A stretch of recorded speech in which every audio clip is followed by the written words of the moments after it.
Hey everybody, welcome to the Multifamily Legacy Podcast. I'm your host, Corey Peterson.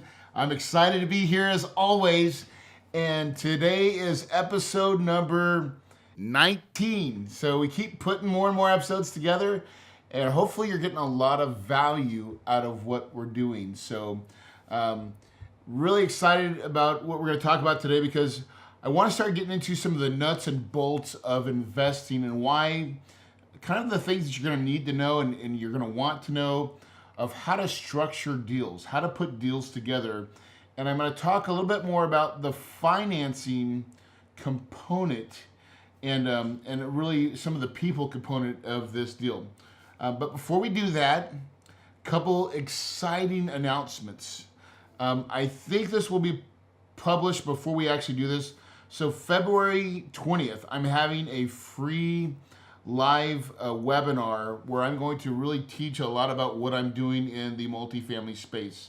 So to get there, you're going to go to webinar.kahunawb.com/ I think it's called Welina, WELINA, right?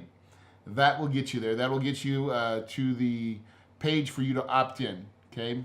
We're gonna take up to 500 people on this webinar, and hopefully we've already got like 100 people already registered. So don't miss out on that opportunity. Now we'll do it future webinars in the future coming up, but just make sure you get involved in this one. It's gonna be a lot of fun. Second thing is we're doing the boardroom.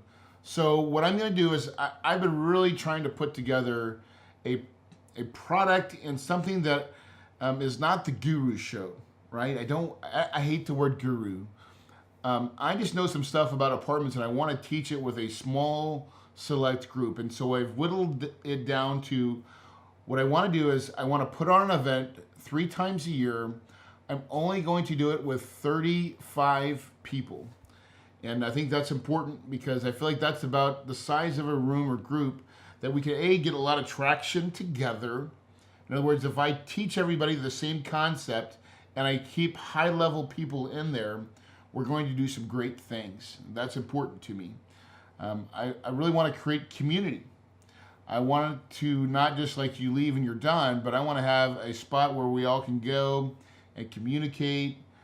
So we're going to do like a 6-webinar course series of what I call the 6 profit pillars. And we've kind of talked about that in the beginning of this podcast, or of the Multifamily Legacy Podcast, and then we're just going to expand on those ideas, and then we're going to do a 3-day intensive, and the 3-day intensive is going to be legit. It is going to be a cool experience. We've worked really hard on creating something that is very special, and so me and my wife, we're pretty much family people, and we want to invite people into our family, into our tribe. And so it's very important for us to make sure that we do it right and that we do it with love and we do it with all the right intentions. And so it's not just where we want to take people's money. I want to really teach people this game because it'll set you free.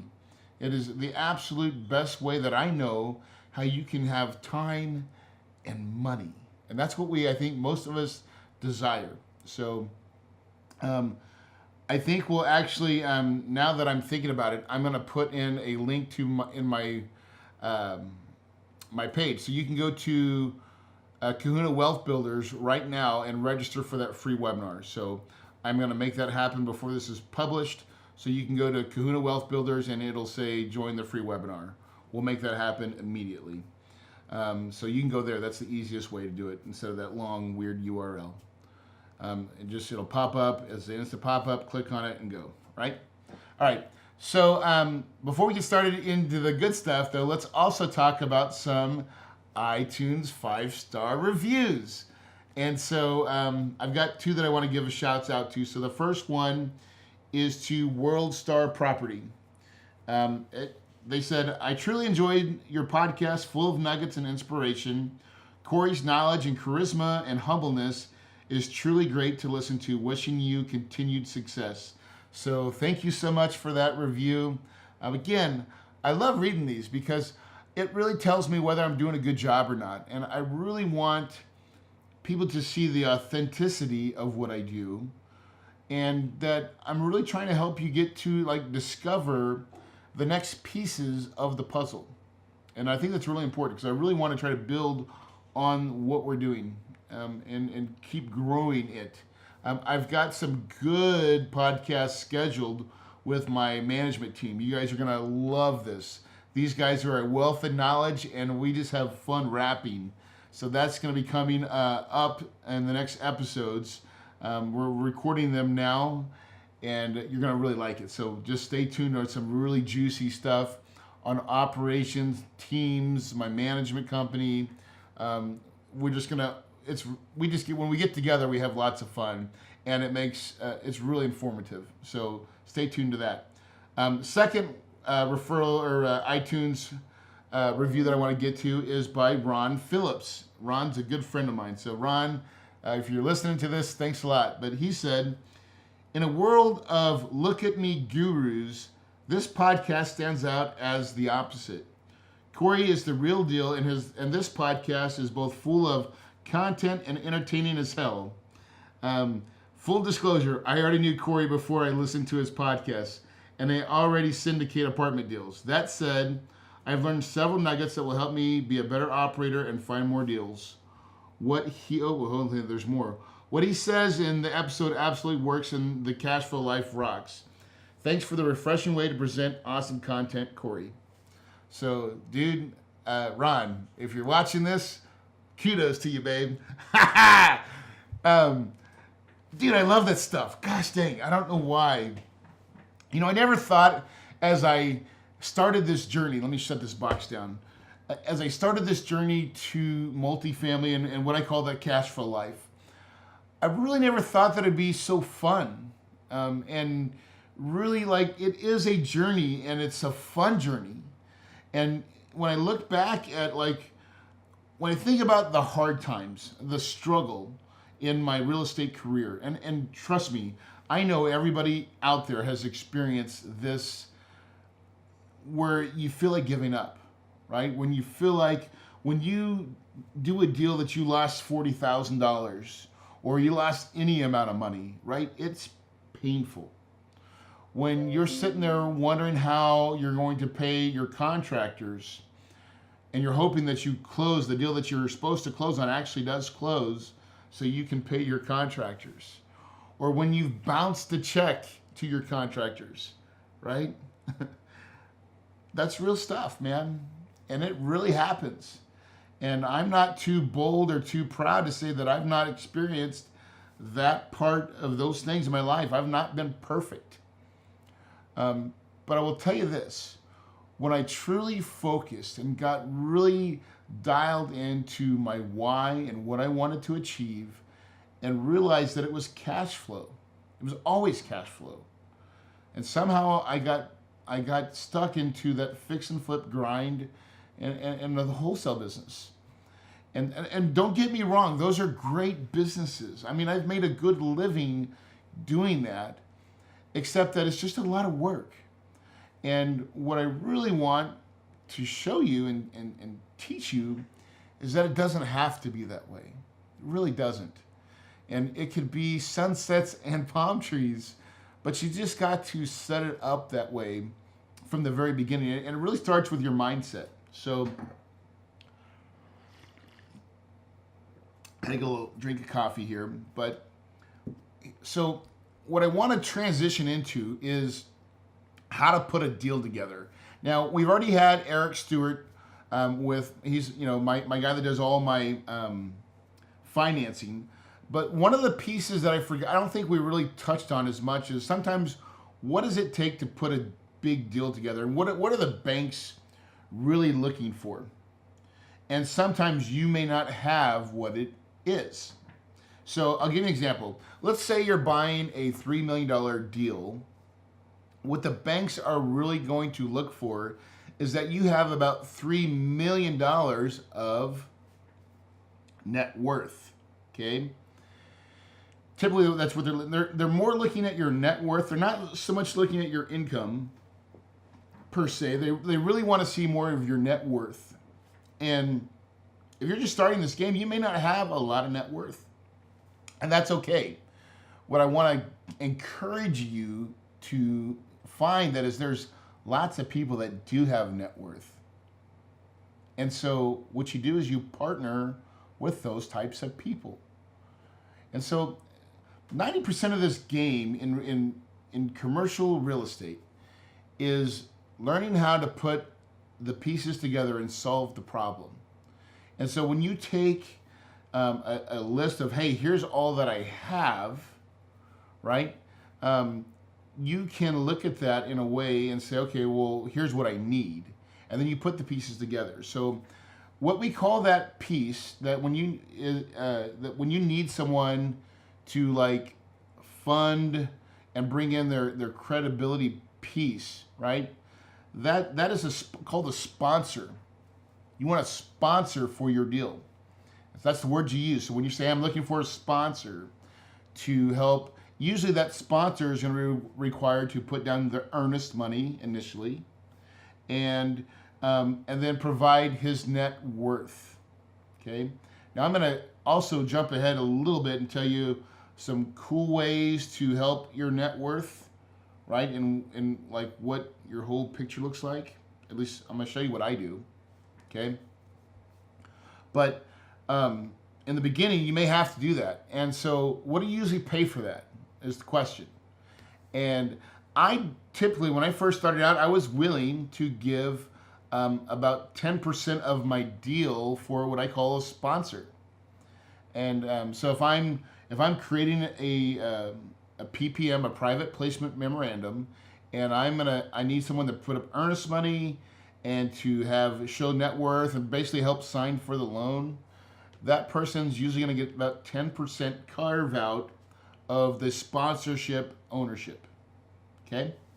Hopefully that makes sense to you guys. If it doesn't, leave a comment that you're not getting or something, or email me or something. Find a way to get a hold of me and we'll talk about it more. But that's typically how that piece works. It's worth about 10%. And it's kind of like, well, what is finding a deal worth? This is another common, people are like, oh, I found this deal. And a lot of times people will say, well, I want half of it. I brought the deal. I found a deal. In my mind, finding a deal is worth about like another 10%, right? It's not like, it is easier to find a deal because it's a very much a process that's teachable. It's very teachable and it's very simple, right? It's just math for the most part, math and verification. So finding a deal, in my opinion, is not as valuable. Now, finding money, finding capital, that is very valuable. And it is the best way to get the lion's share portion in any deal. And so if you guys are following me, you've heard me say this, and I'll say this till I'm blue in the face. If you really want to get into the multifamily space, start by learning how to raise capital. Get good at doing just one thing, is raising capital. You can find other people to bring deals. And now the cool thing, and I'm going to plug my boardroom again. The reason why you're going to want to be in the boardroom is because everybody in there is going to be playing by the rules that I'm going to teach you.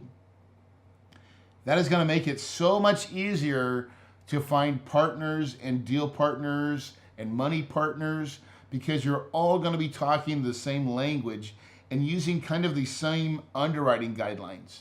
And the underwriting guidelines are so vitally important. It is what's going to protect the capital, the money, right?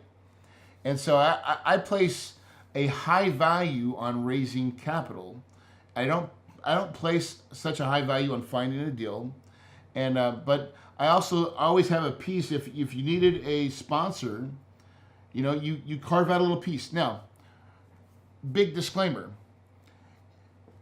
if you have no credibility, no money, and you find a deal, and you find a sponsor, and maybe you even find someone that has all the money. Now, in the beginning, most people are not willing to do this, but I'm telling you right now, you got to be willing. If you are not in the multifamily space and not playing, You've got to be willing to give up more than you wanted. You just got to. Most people are not. And I think it's a damn shame because they get too damn greedy and they end up never doing a deal. Okay? It is more important to start doing deals, even if you get a smaller percentage. Who cares? Who cares? Right? Stop playing this game of I gotta have, and get into reality saying I'm doing real estate. Because your next deal doesn't have to go that way. See, apartments is kind of a deal by deal by deal basis. And every deal you can change the terms. You can change all the pieces. And so, but by having a deal under your belt gives you so much more legitimacy. As you start building a track record, then when you build the pieces, people are expecting, if you're the guy that's orchestrating the whole concept and bringing all the parties together, you start not having to give up as much. That is the key. That is the key to my success. Just like it's the key to how I've lowered my cost of capital, right? There was a time when I was paying almost 20% or more for capital. I don't do that anymore. Why? Because I've developed a track record. I've had consistency what I'm doing, and now I'm to a place where we keep lowering our capital just by little increments, but because we're having more capital than we need. And because we've established a track record. Now in the beginning, I had to give up a lot. So what? So what? In the beginning, you may have to too. So what? Don't let it not make you get into a deal. Just make sure that you do the underwriting where it doesn't affect your deal, right? So that's the important part of the underwriting. Will tell you how much you can pay for capital to where it's a no-go or not, okay? And by the way, we're talking about underwriting. It is not available yet, but I think by my next podcast, by next week, I will have it ready to be available, which is my Kahuna cash flow calculator. And I'm going to charge $139 for this. It is totally legit. It is. I've made it to where you'll get training videos to teach you how to do the process. And how to, and I'm going to do some case study using some of the deals that I've done.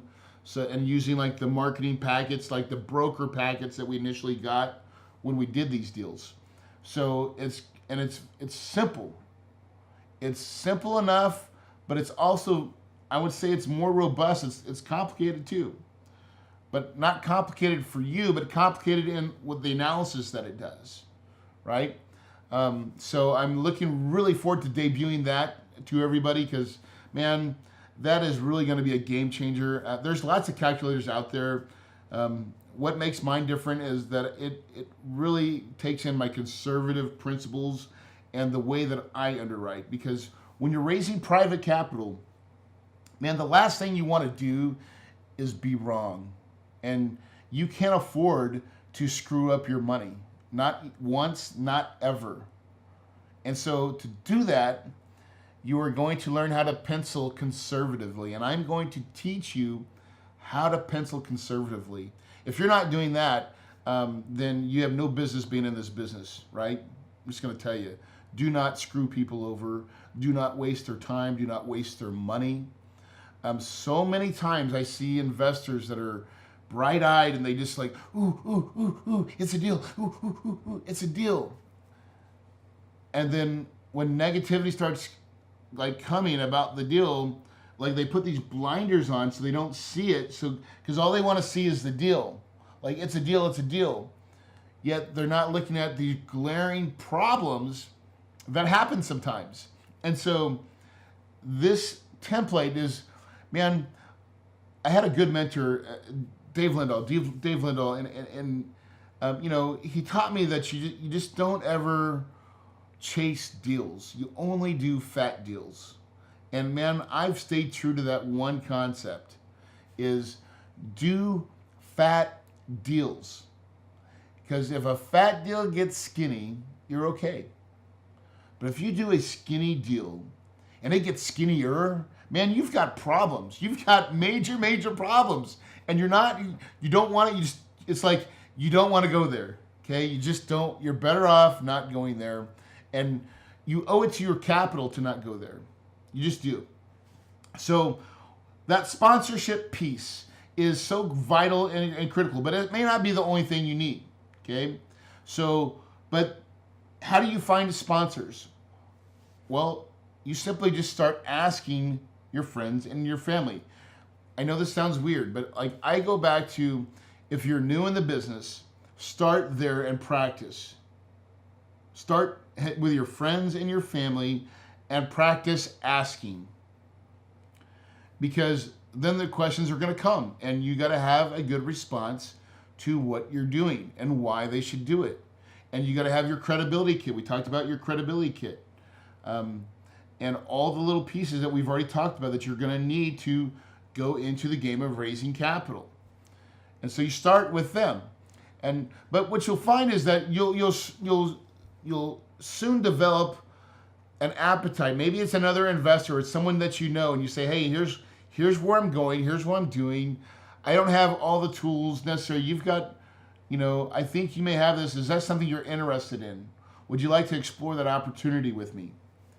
And most people, if you give them the right information and enough information and all the information, they're going to more than likely start listening to you. And they may not be the right person, but they may know the right person. Okay? I want to beat this down. Don't ask people for money. Ask who they know. Don't ask for a sponsor. Ask who they know would be a good sponsor. And the right people will always self-select. It is that way in life. I'm telling you, believe it, write it down, underline it twice. The right people will always self-select and want to be in your deals. And the wrong people will run from you. And thank God they run. And here's a funny fact, is sometimes they run in the beginning. They run from you because they think, oh my God, this guy's crazy. He's got this crazy idea that he's going to buy apartments. And then you start buying some. And it's amazing what happens to people when you do what you say you're going to do. It's amazing. And it's like for your close friends and family, it may take years. Hell, it's taken me years to get certain family members to finally want to maybe give me some of their money. And, I don't think my sister will still ever give me money. God bless her. But, and I'm still working on her. But, it takes a long time sometimes for the ones that are really, really close. But a lot of times they will lead you. They want to help. They will lead you to the right places. And then eventually, a lot of times, they will come back to you and they'll say, man, can you take my money? Can you just work some of my money, please? And isn't that a great feeling? It is. I'm telling you. It is. There is no better, greater joy when I have one of my investors call me up and say, Corey, man, I just, like the stock market had just like a crazy drop in the market. Now, headliner, this is another golden nugget. Anytime the market does anything crazy, it is always a good time to call your capital. It's a good time to maybe lower your cost of capital. It's a good time to ask for more capital, because when the market drops, it makes it crazy like it just did. What is it? Today's I think the 6th that I'm recording this. So the market, I think yesterday or the day before, dropped like 1,200 points or 1,400 points in the Dow, and it made news, right? It was newsworthy. And so when those things happen, people get nervous quick. I mean, quick. And that is a good time to make a phone call to all your capital and say, hey, listen, this market's been crazy, isn't it? Hey, do you got any, have you thought about taking any off the sidelines? You've had a really good gain up to now. And just pose the question with The people that are already giving you capital. Or better yet, who do you know that is in that situation that may want to, transition their money to a different type of investment that's not so volatile? It is a must. It is a must, especially if you're new. You will get so much capital that way by doing these little tweaks and making these phone calls when it's appropriate. Because I have this one woman, I'm going to call her Teresa, and Teresa she gets insanely worried when the market, because they've got their nest egg, and when the market wants to take it and they're getting closer, they're almost fully retired. They're not there yet. But the thought of that, deteriorating their value of money is so real, so real. And she keeps calling me and giving me more money. Corey, I just can't stand it no more. I can't take the pressure of the ups and downs. And I'm telling you, there is so many people like that out there that the volatility of the stock market drives them cuckoo. And what a great opportunity for deal makers, for people like us, for syndicators. When you start learning the seasoned ability of being a long-term player, so we're not doing fix and flip like that, and I'm so glad that we don't. Now we are buying, holding, and then selling when it makes sense. And normally it's in a 5-year increment. But when we do sell, we make lots of money. But we're buying for the cash flow. And it's the consistent cash flow is what our investors crave. They crave consistency. And there's not something in the stock market that I know of that offers what deal makers in the multifamily can, which is a pretty solid investment, right? That pays quarterly. So I teach everybody to pay quarterly. You can pay monthly if you like.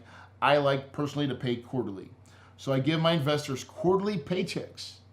That's we call that mailbox money, and that's something that they can count on. And dude, they really do. And then we also add that growth component, which is we hold it for 5 years and then we're going to sell it, and they're going to make lots of money when we sell it. They're going to get another big chunk of money. And if they took that, let's say they spent the first cash flow, right? But they had the original investment, let's say it was $100,000, and I think we usually pay 6 and 6, right? So a total of 12. And so when they get that second tranche of money, so that would be $30,000 if we kept the deal for 5 years, then they reinvest $130,000 into the next deal instead of $100,000. Now they have $130,000. Now if they kept all their original money that they got, they'd have $160,000. So you start off with $100,000 as your base, and now you have either $130,000 or $160,000 as reinvesting into a new deal. That's called a rising income story. And what investor doesn't like to have a rising income? I mean, they do. Trust me, they love this. So that is a growth and income story that I think that Wall Street is not servicing. And so we do something special. What I'm teaching is something very unique, very special, and it has to be held in high regard and high esteem, and it has to be done conservatively. Because it doesn't work if you put people's capital into deals that don't pencil and doesn't make sense. Okay? And I know a lot of investors that I've come across over my years, especially in the multifamily, where they syndicated and they promised pie in the sky and they delivered not even close to that. So there's lots of people out there that can ruin it for us. And so your job, if you're listening to my podcast, is to understand the golden rule. And the golden rule is we take care of the capital 100% all the time, no matter what. You just got to live by that rule. And if you will follow that principle, man, it pays itself off in spades, okay? And by doing what you say you're going to do, you're going to attract sponsors, right? So I've got, I think, 3 deals under contract right now that we're working on. And so I think I've got like $600,000 of my own capital out there, like as earnest money. And we're looking at maybe trying to put another deal under contract. And so that's a lot of money just to have on hand. I just call a friend. I just call one of my money guys and say, hey, listen, I need you. And we don't even call it sponsorship for them. They just want their money to be worked. So, but they'll come in as basically an early investor into a deal and throw up the earnest money. Like, easy done. And that's really what happens when you start playing this game right. And your investors will do, and they'll work with you, and they want to be a part of your success. And capital, like we talk about this, but they call it cash flow for a reason, because cash flows to the people that can handle the money. So it flows out of people's pockets that don't know how to handle money, and it flows into the people that know how to handle money. That's why wealthy people a lot of times stay wealthy. And if you have a poor person that all of a sudden gets wealthy and they've not learned the wealthy principles of how to keep their money, they're usually foolishly spending and they lose it all. Okay? And so as we're teaching you the structure, how to operate, how to do all the things financially right, to have all the right documents, to do it on the up and up. It is the only way, full disclosure, full everything. It is the only way to do it. And if you will play the game by those rules, man, you will have lots of success out there, and you'll start raising lots of money. So I'm going to go ahead and stop this podcast here. I don't want to go too much. I just really want to really touch base on what that sponsor is, what that sponsor does, how you can find them. They're all about in your community, right? They're the investors that they're people that that have money. They could be engineers. They could be, there's so many people out there that have net worth, and maybe just in their 401k. Oh, but hold on, I don't want to stop yet. I'm going to talk about the piece that I talked about first. Okay, so when you're out there and you're getting ready to show, after you have a deal or deal or two, and you're going to have your net worth, right? Usually make a net worth statement. I just do a net worth statement on an Excel spreadsheet. And a lot of times what I'll do is I'll put in my loan that I have, because it asks for the loan, and then it asks for the amount of what the property's worth. And the difference is the equity. Okay? Now, when I do this, I just include, I don't disclose it because there's no place in your financial packet, at least the one that I use, that it was given to me by Eric Stewart, where it talks about PPMs and what percentage you own, right? There's just a part of what's your loan, what the value's worth, and then it automatically calculates your net worth. Okay, so I want to make sure everybody gets this, because this is where the real rubber meets the road, and how you can qualify for deals on your own is by just filling out the paperwork the way it asks, right? And don't try to overthink it. So when it says, hey, here's, what do you owe? I owe $1 million, right? You bought it for $3 million. You only got a loan for $1 million. So there's they're already in their mind thinking there's $2 million in equity. But what if you've already actually raised the rents and now it's worth $5 million? So now you have even more, right? So $4 million of equity or whatever. And so you can show that as equity. And that is how you increase your net worth on paper. And it makes sense. And it is what it is, right? Very easy, very simple to do. It's a very simple, like I'm putting together, here's what I owe, here's what it's worth. Here's what the LLC owes, here's what it's worth. And so, because usually they're not asking for what percentage of this deal do you own. Now, that comes later on. A lot of times when you're almost ready to finance, they're going to ask a little bit more detailed questions. But in the initial part of like the underwriting process, it's not as big of a deal as you think, right? And there's ways to, in my mind, there's ways to massage everything. And sometimes you have to in the beginning, right? You have to massage it. You will never be unethical. You never be and cheat and lie and falsificate stuff, right? But if I'm filling out a form that says, how much do you owe? What's the LLC that owns it?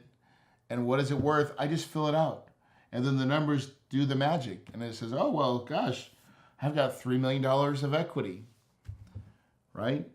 Now, in reality, the $3 million, half of it's mine and half of it's my investor pool or my equity stack or however you want to say it.